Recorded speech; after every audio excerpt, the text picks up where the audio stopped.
હા હવે થોડી વાર અવાજ ઓછો કરો.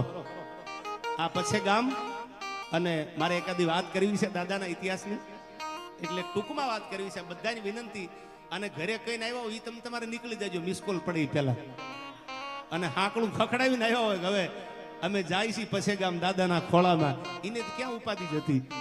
પણ હવે સાંભળજો આ વાત. અરે આવો ભગત બાપ, નગા લાખા નર ભલા અને પંસાળ ધરાના પીર. દાદા બાપા 2 મિનિટ રહી જાવ, પછી અહીંથી ગીત જ 2 કડીયું લઈ લો આપના માટે. આહા આયા અદારો ભૈલુભાઈ, એટલે હું કોના કોના આમાં નામ લઉં. બાવળીયાળી નગા લાખા બાપાની જગ્યા અમારે શામજી ભગતની હાજરી છે આયા. પણ એકાદો પ્રસંગ મારે ભગત કેવો છે આયા મુરલીધર દાદાના સાનિધ્યમાં. બધાએ થોડી વાર અવાજ ઓછો કરો, કારણ કે આજ જે પ્રસંગે મળ્યા છે હું તમે, ત્યારે મને યાદ આવે છે આ વાત. ઠેઠ રાજસ્થાનના ધીંગી ધરતીમાં તમે વયા જાઓ, તળ ઊંડા જળ શીશરા જેના કામન લંબા કેશ. આ તો નર પટાધર નીપજે આવ્યો મરધર દેશ. આ તો તળ ઊંડા જળ શીશરા જેના કામન લંબે કેશ. ભાઈ ભાઈ, મારવાડની રાજસ્થાનની ધરતી, અને ખેરગઢમાંથી ઘોડા થુમા પણ બાગડતા બાગડતા બાગડતા બાગડતા બાગડતા બાગડતા નીકળ્યા. મુરલીધર મહારાજ સપને આવ્યા, જહાં નીકળે રથ ચક્ર વહાં કીજીએ મુકામ. હે સજગજી ગોહિલ, જ્યાં તમારા રથનું પૈડું નીકળી જાય અહીંયા મુકામ કરજો. હું મુરલીધર મહારાજ તમારી ભેળો છું, દ્વારકાધીશ તમારી હારે છું. ભગવાને પોતાના મુખમાંથી જે મૂર્તિ અર્જુનને આપી, એ મુરલીધર દાદા પછી ગામમાં બેઠા છે. અને કૃષ્ણ એટલે શું, કાળિયો ઠાકર એટલે શું, મુરલીધર દાદા એટલે શું? તો મને એક વચ્ચે પ્રસંગ સજીકજી બાપુનો કહું છું, પણ એ પહેલા મને યાદ આવે. ભરી સભામાં સમજાવવા માટે જે ભગવાન કૃષ્ણ પરમાત્મા નીકળ્યા, અને દુર્યોધનને એટલું કીધું, દુર્યોધન માની જા, આ કોણ છે આ દાદો? આ જેવો તેવો ભગવાન નથી, આ તો ભારત વર્ષનો એક એવો દેવ છે કે જેને ગીતાના જ્ઞાનની હારે હારે સાહેબ યુદ્ધના મેદાનમાં દુશ્મનને પરાજય કેમ કર્યા છે. સાંભળજો આ વાત. દુર્યોધનને કીધું કે માની જા, અને સાંભળ દુર્યોધન, હા ભાઈ શું કીધું કૃષ્ણ પરમાત્માએ કે ખાલી 1 નહીં 2 નહીં 3 નહીં, દે કેવલ 5 ગ્રામ રખ લે ધરતી અપની તમામ. ખાલી 1 નહીં, આ મુરલીધર મહારાજ બોલ્યા છે કે દે કેવલ 5 ગ્રામ रख ले धरती अपनी तमाम, हम वही खुशी से खाएंगे पर यन पे हसीन उठाएंगे. जयराज भाई, खाली 5 ग्राम दई दे ने तो अर्जुन તમારી સામે મીટ નહીં માંડે, એની પાપણનો પડદો તમારા સામે ઊભો નહીં થાય. એકવાર दे दो केवल 5 ग्राम रख धरती अपनी तमाम, हम वही खुशी से खाएंगे पर यन पे हसीन उठाएंगे. दुर्योधन वे भी दे न सका, आशीष समाज की ले न सका, उल्टे हरि को बांधने चला जो था असाध्य वो साधने चला. જીવનમાં સમાજમાં એક વસ્તુ યાદ રાખવાની, ઓડે આંખ્યું આવે ને એટલે સમજી લેવાનું હવે દી ભરાણા છે. કારણ કે દુર્યોધનને ઓડે આંખ્યું આવી હતી, એને ખબર નથી કે આ જગતનો સંચાલન કરવા વાળો 14 બ્રહ્માંડ જેના મુખા દ્રષ્ટિમાં હમાઈ જાય કૃષ્ણ પરમાત્મા મુરલીધર મહારાજ મારી સામે ઊભો છે. એને ખબર નથી, એને જવાબ ન દીધો. અને મને આ કડી બહુ ગમે છે કે જબ નાશ મનુષ્ય પર છાતા હૈ પહેલે વિવેક મર જાતા હૈ. માણાનો વિવેક મરે જ માયાભાઈ, એટલે સમજી લેવું હવે નક્કી મૃત્યુ નજીક આવ્યું છે, બાકી વિવેક મરે નહીં. बिना सत्संग विवेकन होई अन राम कृपा बिन सुलभ न होई. जीवનમાં વિવેક તો જ આવે, ક્યાંક તમારી પરંપરામાં ભજન પડ્યું હોય, વિવેક તો જ આવે. આ રામાયણની ચોપાઈ એમ કહે છે કે બિના સત્સંગ વિવેકન હોય અને રામ કૃપા બિન સુલભ ન હોય. વિવેક વગરનું જીવન તો મૃત્યુ સમાન છે. આ બધા સમજદાર છે, આમાં વડીલો છે એટલે વાત કરું. રામે લક્ષ્મણને કીધું, ભાઈ કે લક્ષ્મણ, જેના જીવનમાં આદર્શ ન હોય, જેના જીવનમાં વિવેક ન હોય ને, એનું જીવન તો મૃત્યુ સમાન છે. ભગીભાઈ, એટલે લક્ષ્મણે રામને સામે સવાલ કર્યો, એ કે વાત તમારી સાચી છે દિગુભા, કે આદર્શ ને વિવેક વગરનું જીવન મૃત્યુ સમાન હોય, વ્યર્થ હોય. પણ આદર્શ રાખવામાં, વિવેક રાખવામાં આખું જીવન વ્યર્થ બની જાય, એનું શું કરવાનું?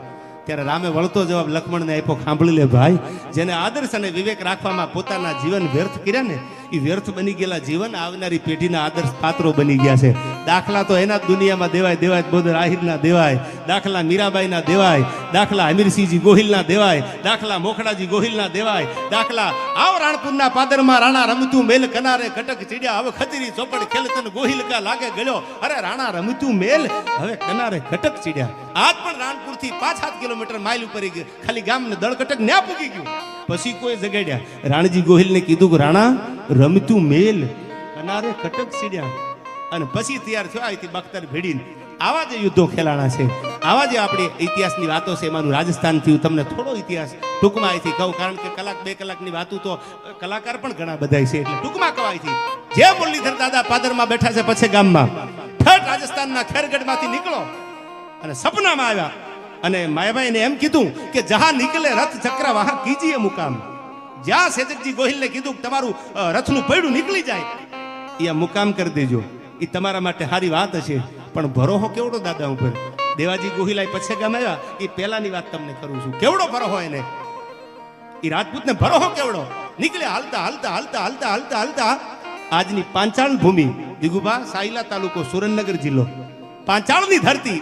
અને પાંચાળની ધરતીનું પંખીના માળા જેવું ગામ.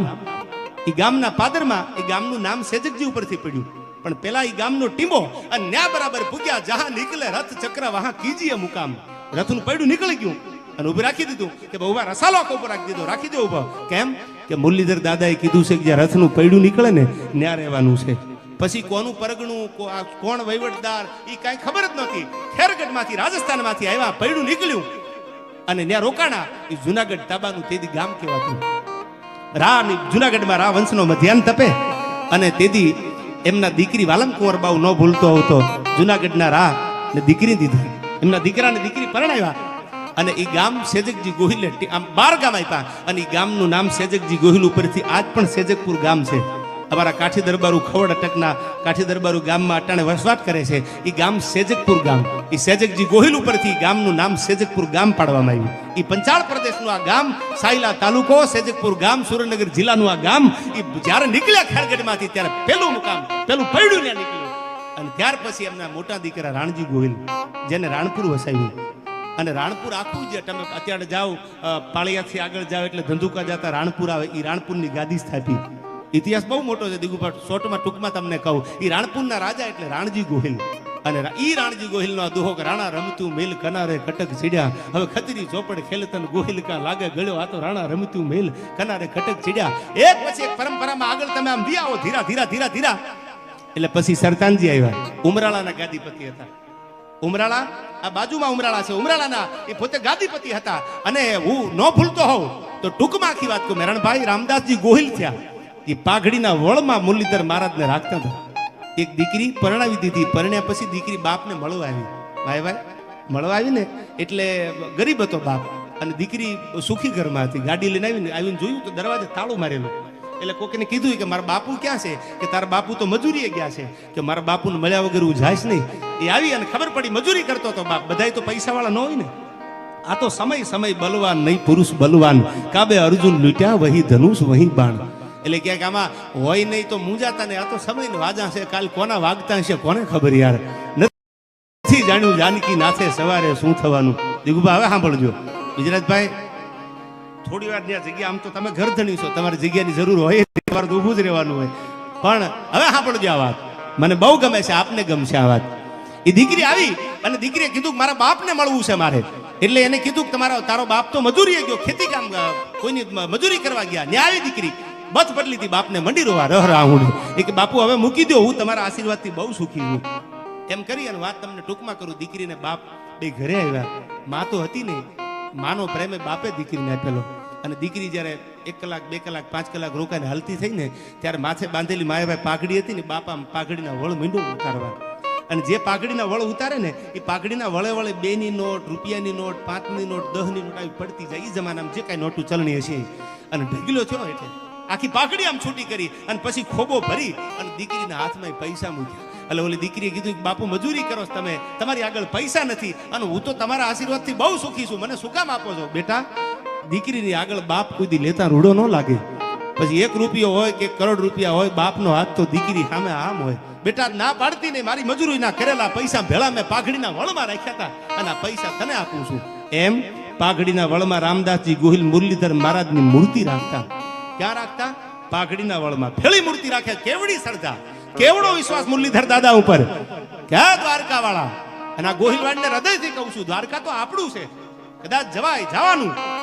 દ્વારકાનો નાથ ત્યાં બિરાજે છે, પણ કદાચ દ્વારકા ન જવાય અને ક્યાંક છેટું પડી જાય સમયના અનુસંધાને અને પછે ગામના પાદર સુધી આવો ને તો ઈ દ્વારકા વાળો મુરલીધર દાદો પછે ગામમાં હોકારા આપે છે, બાપ હું આય બેઠો છું, હું આય બેઠો છું, હું આય બેઠો છું. આ ભગવાન મુરલીધર મહારાજ.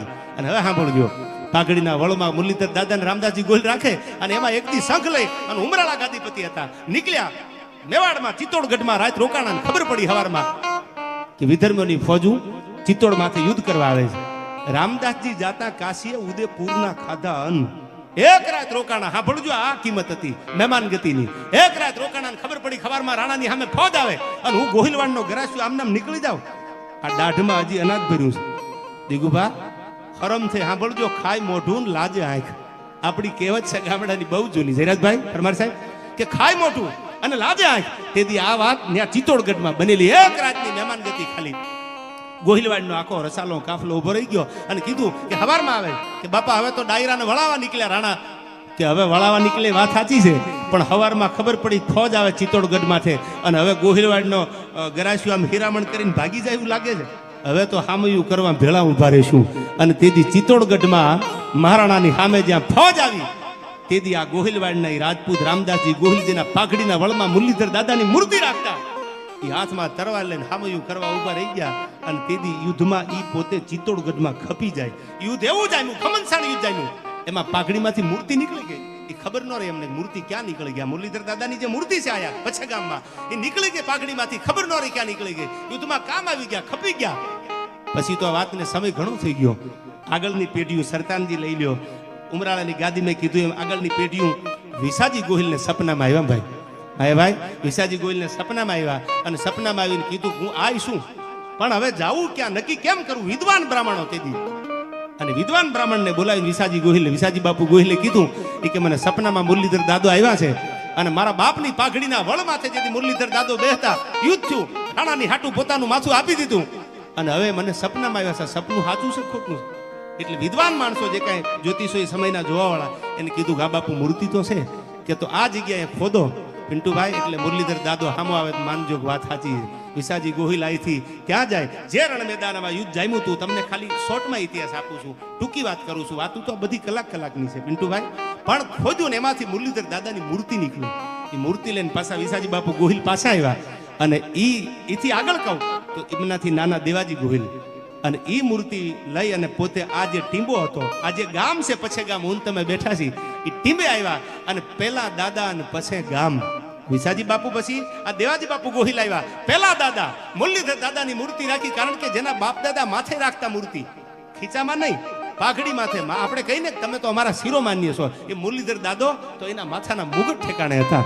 અને દેવાજી બાપુએ આવી અને કીધું પેલા દાદા અને પછે ગામ, એટલે આ ગામનું નામ પછે ગામ પીડ્યું. ઈ આ પછે ગામના પાદરમાં હું તમે આ દાદાના સાનિધ્યમાં મળ્યા છીએ. ઈ જ પછે ગામ કે જે ભગવાન સપનામાં આવી અને મુરલીધર દાદો એમ કહેતા હોય બાપા હું તમારી ભેળો છું, બાપા હું તમારી ભેળો છું. અને એવડી મોટી ગોહિલવાડને એના ઉપર શ્રદ્ધા ને એવડો મોટો ભરોહો કે જેના શબ્દોમાં વર્ણન ન થાય. ઈ આ ગોહિલવાડ. કેટલી વાતો તમારી સામે કરું. આ રાતું ટૂંકી પડે ગોહિલવાડનો ઇતિહાસ છે. પણ એક ગીત ગાય અને છેલ્લે હું તમને મારે જે વાત કરવી છે એ કહું. પણ મને બહુ ગમતું આ ગીત હું ઘણીવાર મારા ડાયરામાં ગાઉં છું. કોઈ પણ જગ્યાએ ડાયરો હોય આજ પણ કેવું પડે છે હળાહળ કળિયુગમાં દીગુભા આમ